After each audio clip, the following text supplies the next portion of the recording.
Hello, আশা করি সবাই ভালো আছেন।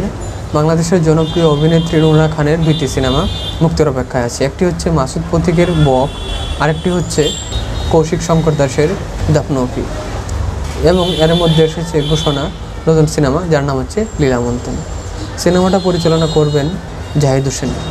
সিনেমা সম্পর্কে বলার আগে বলবো যে আমি বর্তমানে যে জায়গা থেকে ভিডিও করছি সেটি হচ্ছে বিবাড়িয়ার অর্থাৎ ব্রাহ্মণবাড়িয়ার সদর উপজেলা থেকে।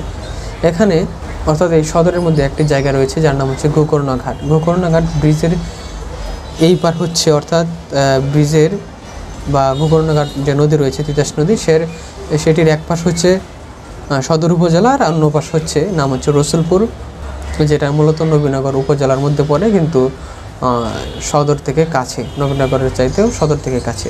সেই রসুলপুরে গত 1 মাস আগে একটি লোক, যদি আরও খোলাসা করে বলি, সেই লোক হচ্ছে মোটামুটি জুয়া খেলে এবং দরিদ্র। সে মূলত একদিক থেকে কাজ করে ইনকাম করে অন্যদিকে এসে সে জুয়া সেগুলো উড়িয়ে দেয়। তো এইভাবে করতে গিয়ে সে মোটামুটি ধারদেনায় পড়ে গিয়েছিল এবং সে পরবর্তীতে ওই ধারদেনা মেটাতে গিয়ে সে তার প্রায় 1 বছরের বাচ্চা সেটাকে বিক্রি করে দিয়েছে। এবং সেই সময় আমি ওই এলাকায় ছিলাম, যে কারণে আমি ঘটনাটা সরাসরি দেখেছি। এই বাংলাদেশে এই ধরনের যে কন্টেন্ট রয়েছে বা বিভিন্ন জায়গায়, এটা হয়তো বা শোনা যায় নাই, কারণ বেশিরভাগ মানুষ যখন এসব কাজ করে তখন কিন্তু সেটা মিডিয়াতে তেমন আসে না। অনেক কাজ রয়েছে, অনেক ঘটনা রয়েছে যেগুলো আসে না। হঠাৎ কিছু ঘটনা সামনে চলে আসে এবং তখন মানুষ আশ্চর্য হয়ে যায়, চমকিত হয়ে যায়, হাই কী হচ্ছে, এখানে কী হচ্ছে, ওখানে কী হচ্ছে।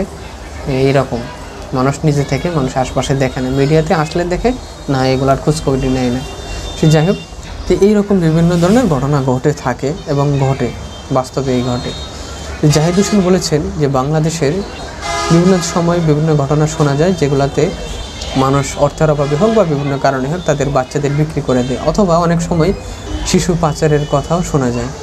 এবং সেই সব শিশু পাচার হয়ে যাওয়ার ফলে তারা কীভাবে জীবনযাপন করে, এদের সাথে কারা চক্র জড়িত, কোন জায়গার চক্র জড়িত, তারা কীরকম প্রভাবশালী, বা এই যে শিশুদের যে ব্যাপারটা, সেই ব্যাপার নিয়ে বা সেই শিশুদের পাচার হওয়া, বিক্রি হওয়া, এই ব্যাপার নিয়ে কারা জড়িত, কীভাবে ঘটছে, এইগুলো নিয়ে একটা সিনেমা তৈরি করার তিনি প্ল্যান করেছিলেন। এবং সেই প্ল্যান অনুসারে যে সিনেমা নির্মাণ করতেছেন সেই সিনেমার নাম হবে লীলামন্তন। এবং এখানে প্রধান চরিত্রে অভিনয় করবেন রুনা খান। এই সিনেমা সম্পর্কে বলেছেন যে এই সিনেমাটার গল্প যখন সে শুনেছে তখন সে বুঝেছে যে এই সিনেমাটা এরকম সিনেমা যেখানে মানুষের জীবন পাওয়া যায়, মানুষের জীবন ঘনিষ্ঠ সিনেমা, যেখানে মানুষের জীবন বদলে যাওয়া, জীবনের বাঁক কীভাবে বদলে যায় সেইগুলো নিয়ে বিভিন্ন ঘটনা উপস্থাপন করা হবে।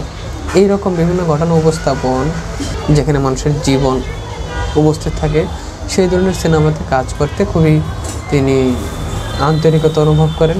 এবং এই গল্প যেহেতু তাকে অফার করা হয়েছে এবং গল্প যেহেতু মানুষের জীবন ঘনিষ্ঠ, তাই তিনি এই সিনেমাতে কাজ করতেছেন, এই তিনি জানিয়েছিলেন। তাও দেখা যাক সিনেমা কেমন হয়।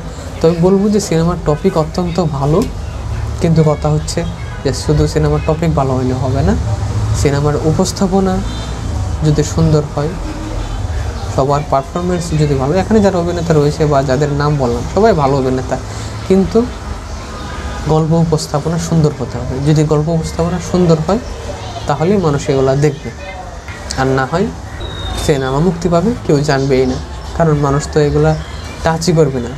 আর এখন যেহেতু অ্যাভেলেবল সিনেমা মানুষ চাইলেই দেখতে পারে, বহু ধরনের সিনেমা, বহু কন্টেন্ট নিয়ে, বহু গল্প নিয়ে, সুতরাং ভালো উপস্থাপনা দিলেই মানুষ দেখবে, না হয় মানুষ তাকেও দেখবে না। তাও দেখা যাক কীরকম করে সিনেমাটা, তবে আশা করি ভালো করবে। আজকে তাহলে পর্যন্তই, সবাইকে ধন্যবাদ।